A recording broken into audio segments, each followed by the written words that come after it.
19 after 9. This is News and Views with me, Julie Ali, right here on Salam Media.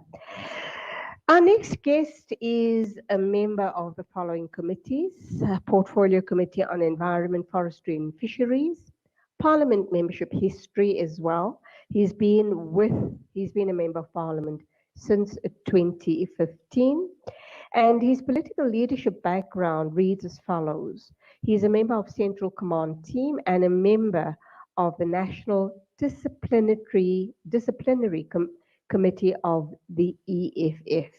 He is Nazir Paulsen, and on our Councillors Corner segment this morning, we're going to get to hear what Nazir Paulsen, member of the Central Command Team of the EFF, what are his plans should the EFF win the local government elections come November the 1st? Nazir, salamu alaikum, welcome to the program. Wa alaikum salam wa rahmatullahi wa barakatuh. Shukran to you and to your listeners. I should imagine a very exciting time for you, for other candidates, for the party, and obviously hoping and praying for a very positive outcome. Yes, I think what's very important is that our plans, as fully contained in our manifesto, are actually requests or inputs from communities around the country and so on. So there will be no board that we will give whatever we think is important. Those boards or those communities have told us what it is that they want from an EFF government. So it is not as if we're going there to implement what we think is best for people. And also when they vote, they are voting for something that they have requested us to do. So we are very excited to be implementing what people have requested from us. The reality is when it comes to delivery, it's not always possible. Despite what you'd like to see implemented, it might not necessarily be the case. There would be challenges. Other parties would oppose what the EFF plan to put into place. How are you going to overcome all of those type of roadblocks, so to speak? You see, what people have requested are very simple things. People have requested resurfacing of a field, the construction of a road, the construction of a library, a 24-hour clinic. Can be opposed by anyone because these are very important things for people's day-to-day lives. So I think the important part is that we'll have communities who, through their vote, will be mandating the EFF to implement what they have requested. So, okay, before we go to the deliverables, let's look at your role on the Portfolio Committee on Environment, Forestry and Fisheries. What has been wins for you as Nazir Paulsen, being a member of the committees? Well, we've highlighted the inefficiency of the ANC when it comes to taking care of small-scale and indigenous fishes, where they are the ones that are suffering. It's never been, there's never been an emphasis made on small-scale fisheries. It's been an afterthought. The Marine Living Resources Act actually excludes small-scale and indigenous fishes from the Act, and it is one of the things where the EFF has fought for them to be included. In fact, the entire Marine Living Resources Act should be scrapped and redone because they've excluded almost 60,000 small-scale fishes, and we're not even including the recreational fishes in that. So it's one of the things we want to revisit it. We are actively working in fishing communities in the Western Cape, KZN, and the Eastern Cape, as well as the Northern Cape. We working in fishing communities which have suffered for the past 27 years due to this government's collusion with established fishing companies who receive the bulk of all fishing rights at every cycle. What's the current situation? Because I'm thinking, as you've indicated, there's a large small-scale fishing community in the areas that you've just mentioned. They've been fisher people for generations. It's almost like something that was passed down from father to son. It's the only thing they know. This is their sole means of survival. How are they surviving up to now, or do they have to wait post-elections to wait and see for differences, possibly for some change in their current situation? Yeah, you see, so in terms of if we look at Shelley Point, Overberg in the Western Cape, for example, indigenous fishers are not given access to the ocean because when they go and purchase a permit, for example, at the municipal offices, they are denied a permit for arbitrary reasons, but it actually comes down to the fact they are denied permits because they are black. So an EFF run municipality would not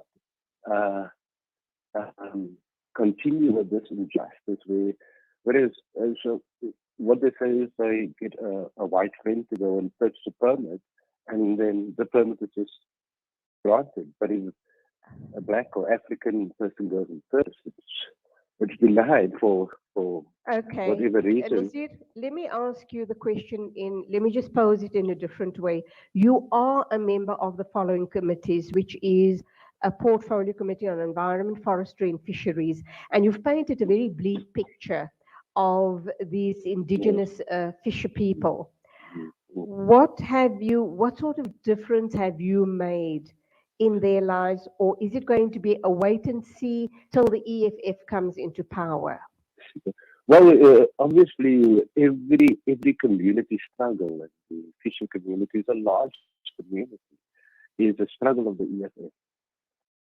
And we've seen, and this is why in our manifesto, for example, we've highlighted companies that have exploited poor black people.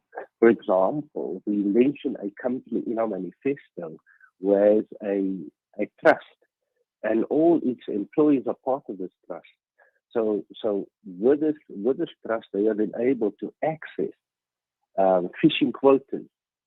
But when these members of the trust are fired or they pass away, the quota still remains with this particular trust, and the quota is quite valuable. If I have to take 10 tons of South Coast rock lobster, for example, its market value could be anything between 5 and 10 million rand a year. So the value of this quota would still remain in the trust, and nothing would go to the family of the deceased or to the person that has been fired from the company. So those are the sort of things that we're involved with in representing those people affected by such injustices. That's criminal activity by big companies. All right, let's move on then, and let's touch on environment and forestry. But as far as fisheries is concerned, you are saying that the status quo for the fishing communities in the areas you've mentioned has not changed. It will probably change once the EFF comes into power. Is that what you're saying to me?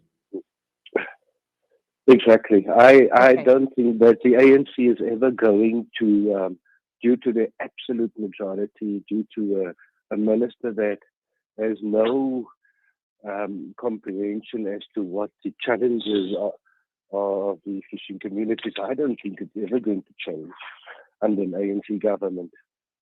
Okay, let's look at the environment and forestry. We know that this is a huge issue regarding climate change globally. And we too here in South Africa have suffered the impact of climate change. What sort of work is being done in that area?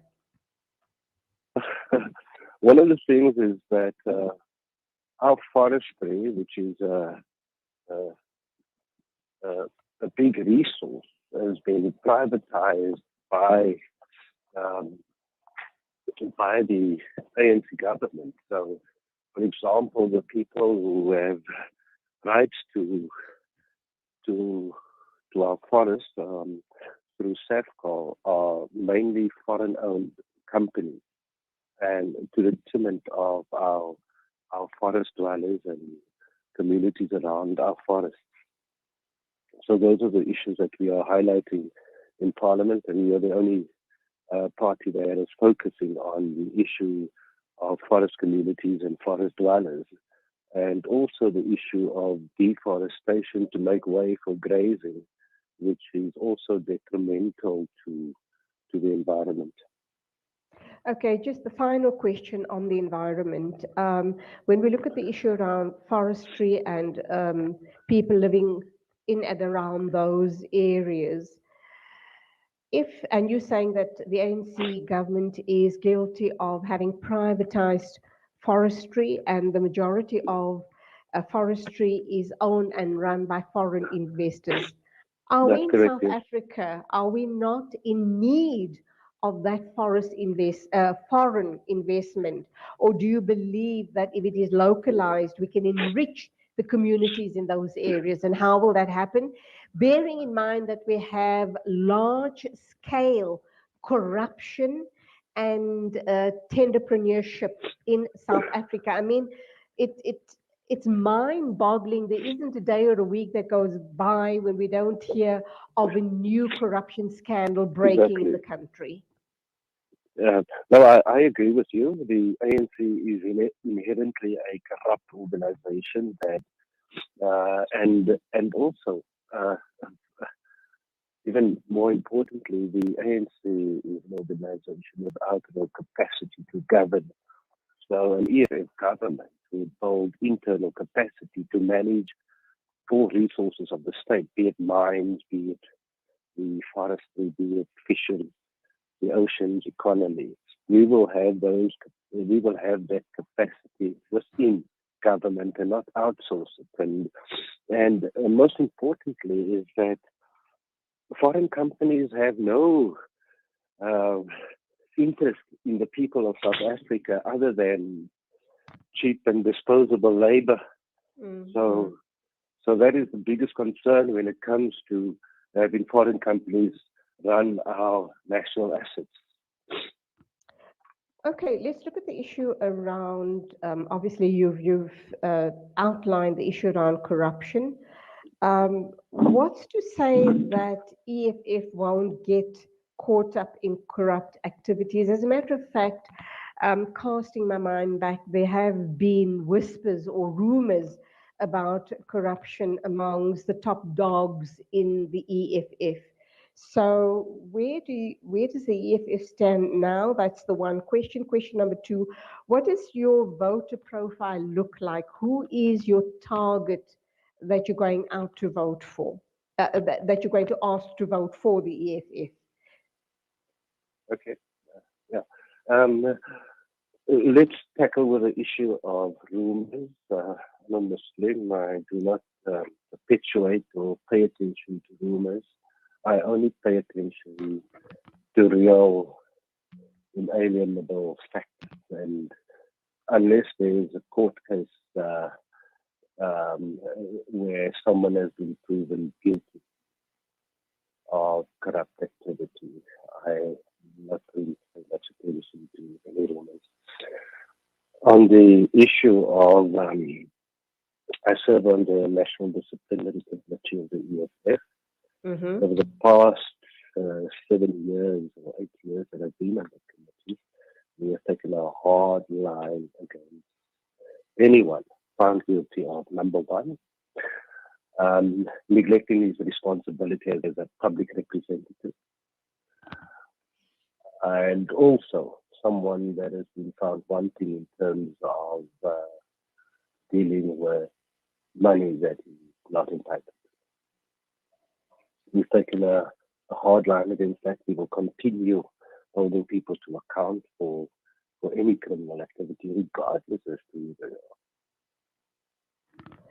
Okay, before you respond to my second question, and that is the makeup of an EFF supporter, who are the type of people you're trying to attract, I kind of get a sense that when the EFF goes out, they're pretty radical in their policies and how they sell themselves. So I'm thinking it's your young,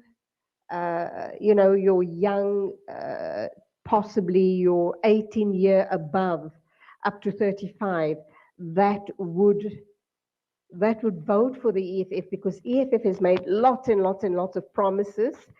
For a long time, Julius Malema has also talked about the land grab situation or land restitution, and he's made some outrageous statements about how the wealth of the country will be distributed amongst the poorest of the poor.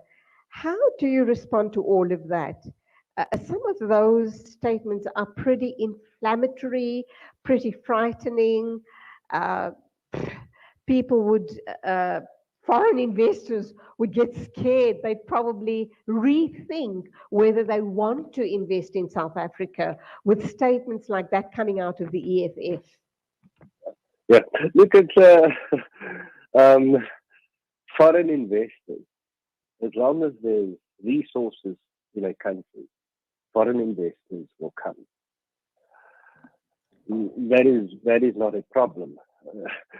But we cannot have the future of South Africa held to ransom by a notion of foreign investment.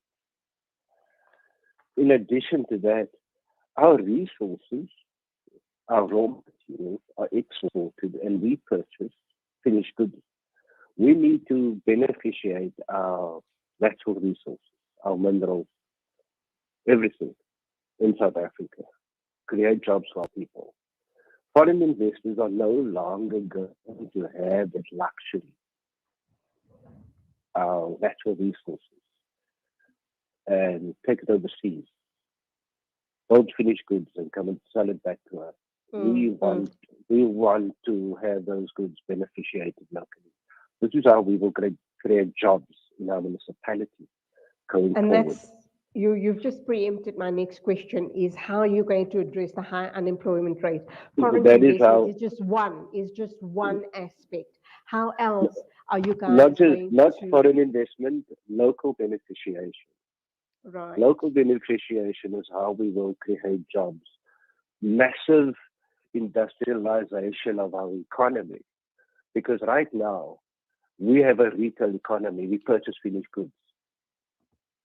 We need to have an economy that is driven by industry and industrialization, and that means manufacturing finished goods from our raw materials locally. Okay, and the profile of an EFF voter, who is your target audience specifically? Obviously, as I said, we want to build state and government capacity. So, as you may well know, is that most higher education institutions in this country, the SRC, is run by the EFF student command. So, that's a very important constituency, because in order to build a capacitated state, you need the skills. So that's very important from a future perspective of an EFF government. What it would reflect people with real skills, an EFF leadership with real capacity, who understands how things work, not a constituent who's been a career politician all his life, not a university dropout. We are not denying anyone an opportunity to be part of leadership, but we make it a requirement you get into a position of leadership, you have to acquire the necessary skills. That's an imperative.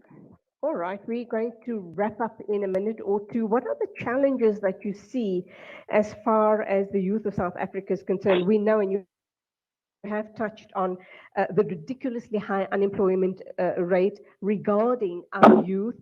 We're also sitting with a huge problem of criminality, and this goes right back to the fact that young people are not being meaningfully employed, and that is why they hang out on street corners and get involved in criminality. How are you going to address that? And are you confident that the EFF is going to garner enough votes? If not, whom will you go into coalition with? Look, on the issue of criminality, I think we've touched there. And also we believe that people who have real skills, who are employable outside of politics, are not people that's going to come into government and steal. Those people will be able to. So we place a very high emphasis on education, and we want education to be free, university education to be free, so that people can access university. We should build more universities in this country, and maybe even more training institutions where people can learn real practical skills to be part of building this country, contributing to building our infrastructure, roads, schools, housing, all of those, the essential things for a developmental state. So when people have profit, we've run out of time. I'm so sorry to talk over you, but very quickly, your final question. If you do have to form a coalition, which party would it be with?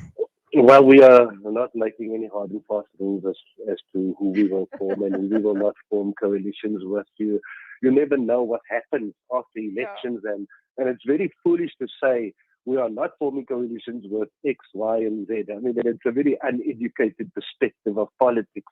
Right, so we are not going to say those things. We'll see when the time comes. Okay. But there will be clear conditions of the coalition. It's not just we are in a coalition and we have to. It may even be on a case-by-case basis where we vote with or against. So we'll have to wait and see. We'll wait and see, absolutely. Thank you indeed for being with us. Much luck to you in the upcoming elections. Until the next time, thank you very much.